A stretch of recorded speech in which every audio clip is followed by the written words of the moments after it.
Eguerdion, Joseba, ni Aldara naiz. Eta ni Intza naiz, eta gaur hemen gaude Jurretan, San Marko auzoan.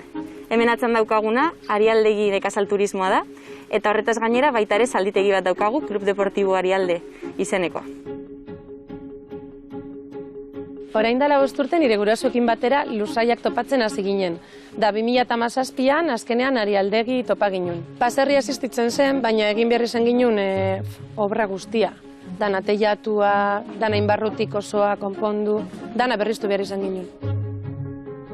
16. mendeko baserri bat da, orain dela 3 urte hasi ginen berrizten, eta, bueno, ordundik hona pixka kostata ibili gara orain daukagune egoerarekin, baina, bueno, orain aurrerantza begira. Ni naiz nekazal turismoaren arduraduna, eta, bueno, nire eginkizuna gehien bat da bezeroekin egotea, logelak erakustea, eta pixkat zerbitzuaren arretan egotea. Momentuz konturatu garena da, gure bezeroak naturarekin erlazioa duten pertsonak direla, eta gehien bat txakurra duten pertsonak. Ze egia da nekazal turismo askotan txakurrak ez daudela onartuta.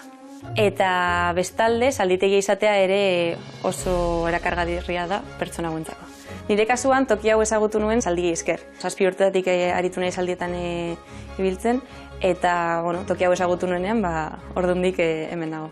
Gure taberna hasiera baten nekazal turismoko bezeroentzako zen, baina ikusita zalditegiak ere pertsona asko erakartzen dituela, momentu honetan gure espezialitatea esango nuke tortilla patatak direla. Larunbat eta igandetan pila jende etortzen da horregatik. Nire bizitza guztian zaldien inguruan egon da, txikitatik hasi nintzen zaldiketan, da niretzako da nire bizitzako gauzarik garrantzitsuena.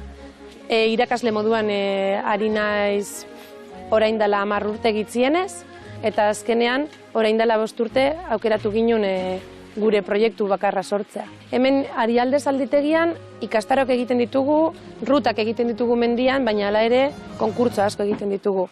Euskadi mailan, Espainia mailan eta aurten ere nazioarteko lehiaketak egiten ibili gara.